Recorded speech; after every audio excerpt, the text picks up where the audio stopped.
Welcome, thinkers, to a very special episode of Thinking Game Trivia with me, Quizmaster Jack. We are halfway through year 2024 of Buzzword's year-long competitions in pop culture and sports.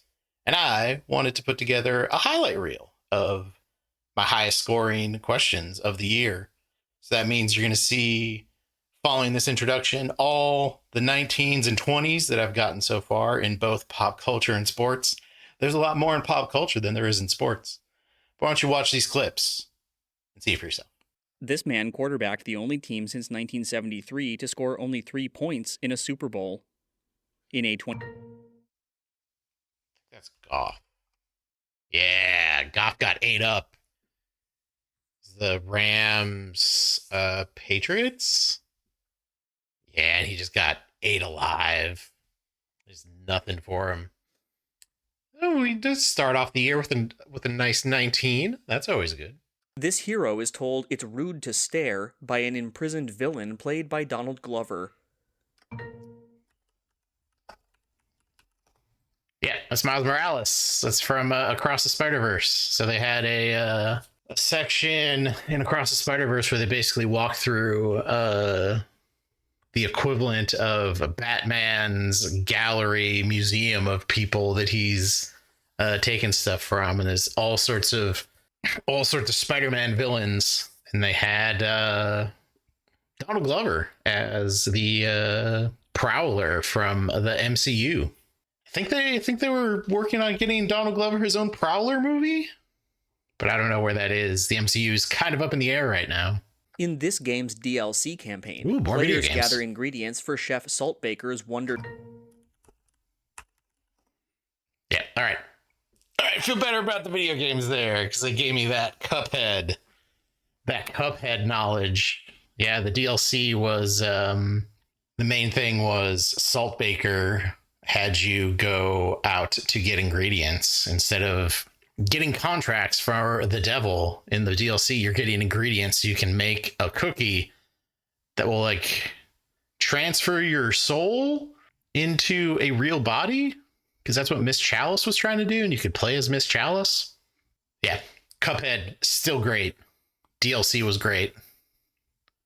Maybe a little easy? I don't know. I feel like I did the final boss there. That took me a lot fewer attempts than the devil did in the original. A man in this film eats ice cream while comparing events to a flea circus he ran on Petticoat. That's Jurassic Park. Spared no expense. It's Richard Attenborough as John Hammond eating ice cream because it was all going to melt because the power went out, while his grandkids were being chased around and electrocuted. And Jurassic Park, still a good movie. People who excessively use this substance develop the eyes of Ebad, which is a blue tint. The spice? Yeah, it's the spice melange. A boy in this film angers a teacher by calling him Stuttering Stanley. It's The Sixth Sense, which is a interesting The Sixth Sense, which might be a little bit of a tongue twister. But yeah, so that's the scene where Haley Joel Osment is seeing ghosts in the school, and his teacher gets mad at him because he's like checked out or just not paying attention because, you know, the ghosts. And then the ghosts tell the kid that that teacher who went to that school used to be known as Stuttering Stanley, and then he gets mad. It's in an intense scene in The Sixth Sense. In this musical, the chorus sings "Work, Work," while three sisters... Wait, this is just Hamilton. It's Work, Work, Angelica, Eliza, and Peggy. The Schuyler sisters.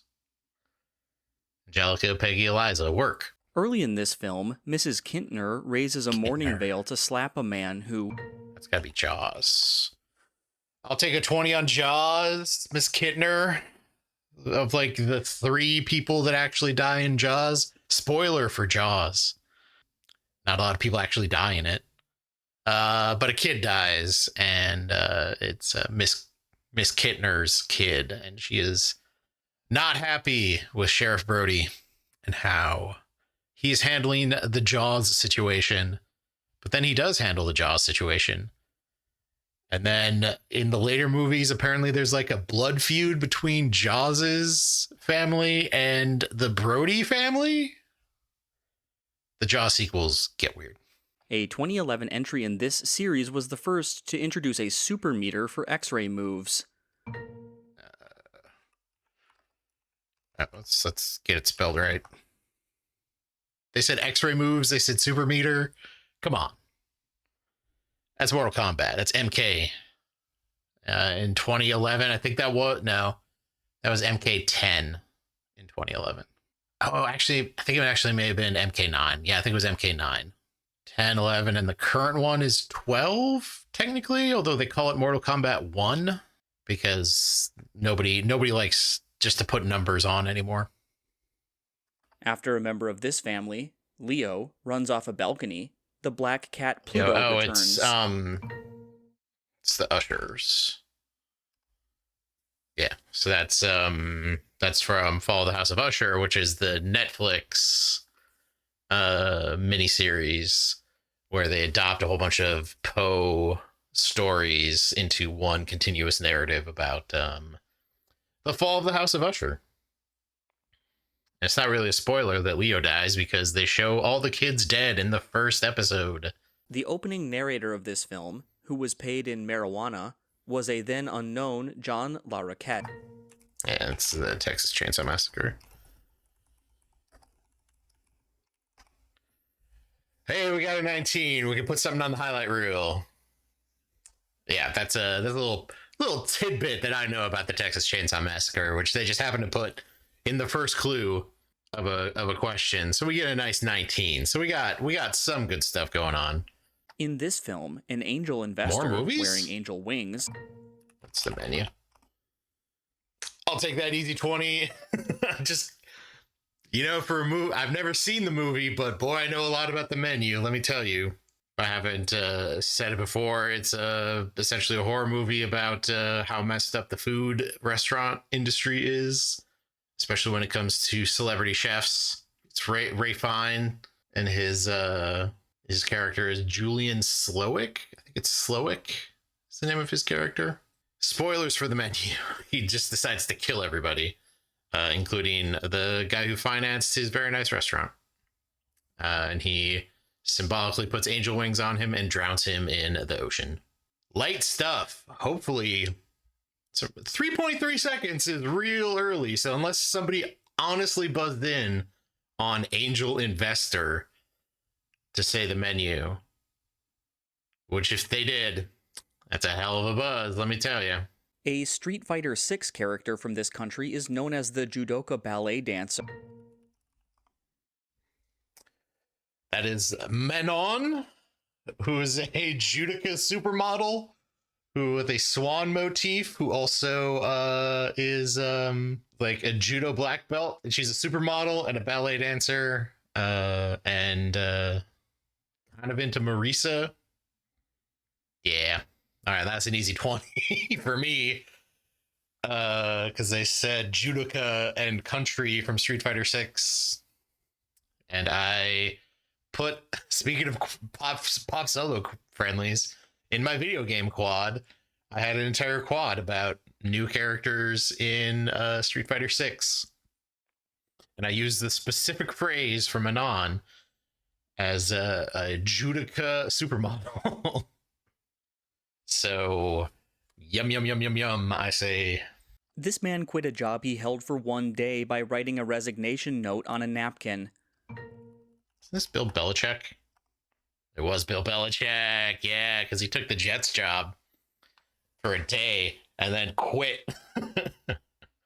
And then went to the Patriots. And the history of Bill Belichick with the Patriots is well established. Recently ended. Well established. Nothing more me, a humble Vikings fan, can really say about that.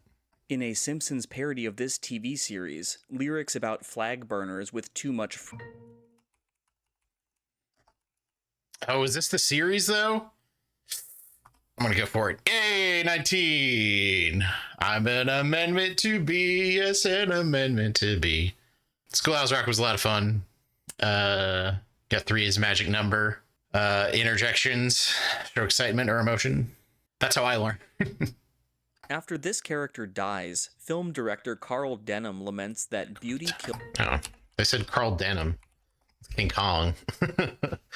Carl Denham is kind of I don't know, the main character. I mean, Kong is the main character of King Kong, but yeah, Carl Denham's the filmmaker who goes to Skull Island to find Kong, and then he makes the terrible decision to bring Kong to New York, and then show him off as the 8th wonder of the world.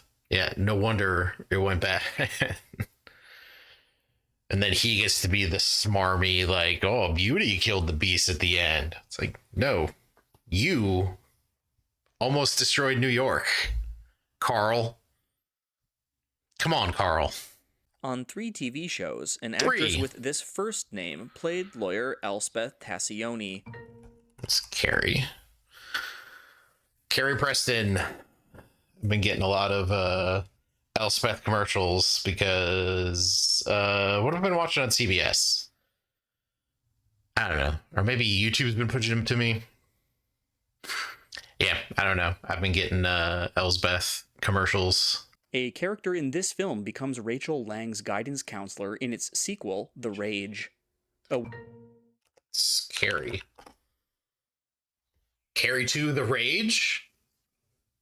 They said the sequel to a horror movie, so you know I'm going to get it. I don't think Carrie 2 is very good. I don't think even Sissy Spacek came back. Did Sissy Spacek come back for that? No, I don't think so. I think somebody else got psychic powers. this character is usually the one thrown in the fastball special combat. You throw it's Colossus and Wolverine.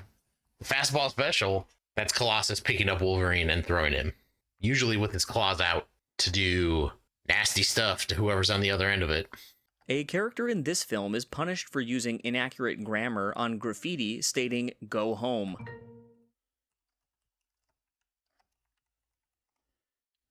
A couple of highlight reels though. Yeah, it's Life of Brian. Euet Romani Dominum. Is trying to say "Go home, Romans." And he gets caught by a centurion, and the centurion makes him do the graffiti over and over again until he actually gets it right. I took Latin in college, and I don't know what the correct grammar is on that one. This athlete proclaimed, "I'm no dumb cookie" in a hit song. Caesar's. I think that's the fridge. Yeah. Super Bowl shuffle. Yes. Finally, 20 points. Oh, music I know. The Super Bowl shuffle.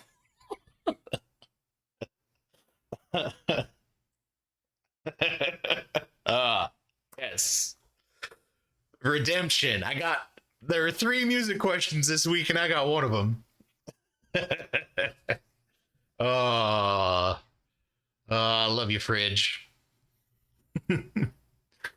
In this film, Damon Wayans plays a hotel worker who provides bananas to stick in a tailpipe.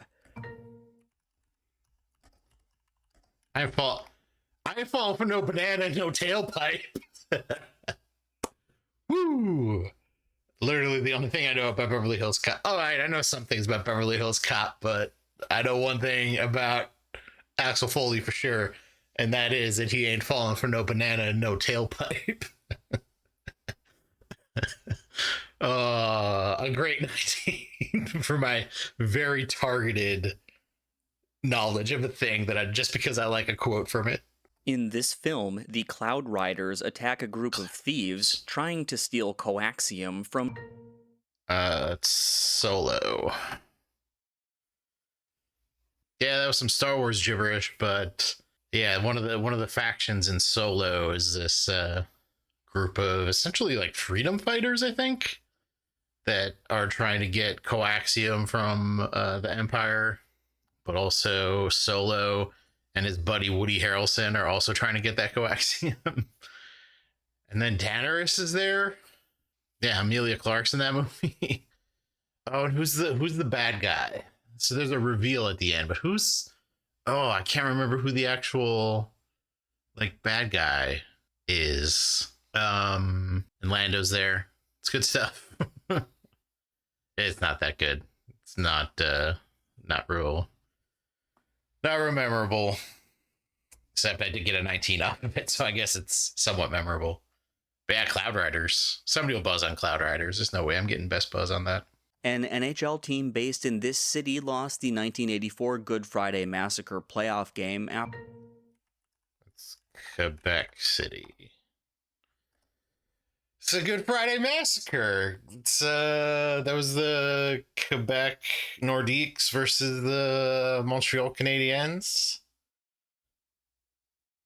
We get a highlight off of sports. It's rare. I figured it was Quebec City because they're asking about Montreal. I think they've already asked about. I think Montreal has been an answer this year. I feel like that wouldn't have been a starting point for the Montreal Canadiens.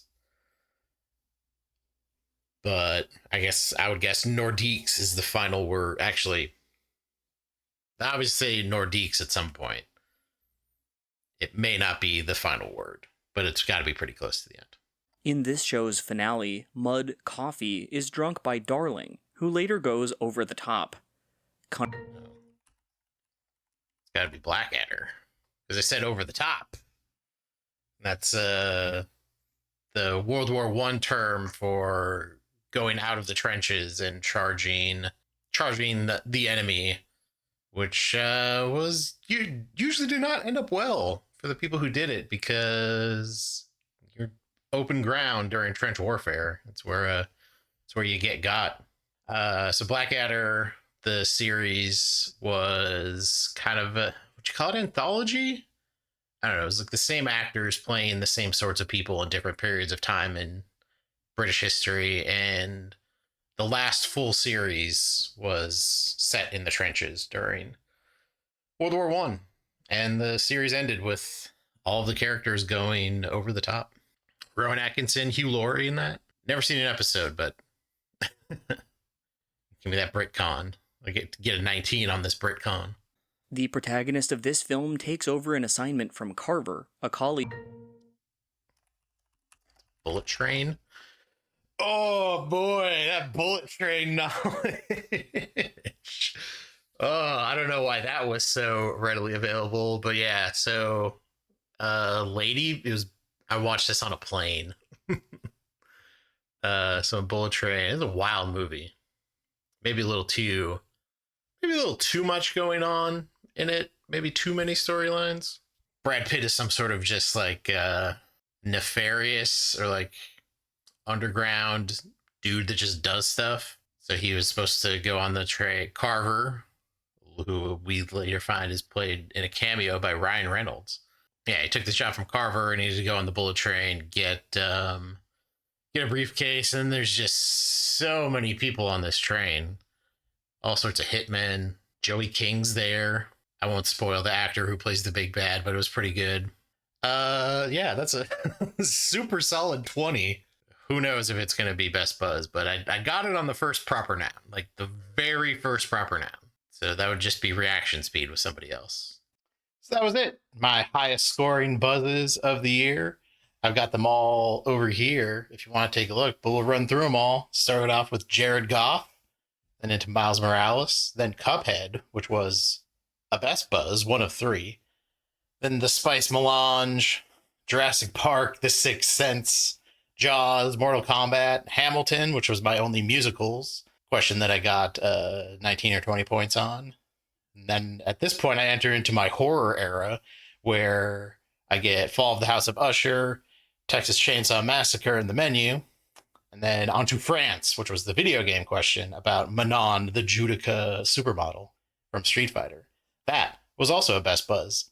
Then after that, we got Bill Belichick, King Kong, Carrie, Schoolhouse Rock, Carrie again, but a different Carrie. The first Carrie was about Carrie Preston, at least initially. And the second one was about, you guessed it, horror movie. And then William Fridge Perry, which was in the sports one, but is also the only music related thing that I got 19 or 20 on. Then on to Wolverine, which was the only comics one. Life of Brian, Beverly Hills Cop, Solo, Quebec City for the Nordiques, and then Blackadder and Bullet Train, which was the last 20 of the first half and also a best buzz. So that's 26 questions that I got 19 or 20 on. And that means over 24 weeks, I got 1.08 a week. So consistently putting stuff on the highlight reel. 3 best buzzes, 2 of them, not surprising, were video games, Cuphead and France.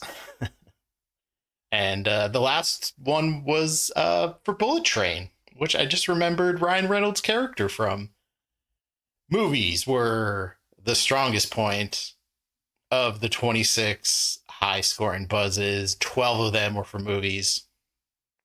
Easily my highest scoring category in terms of good buzzes. And then there was 3 sports, 2 of which were football, starting off with Jared Goff and Bill Belichick in the middle there. And then the good old Quebec City.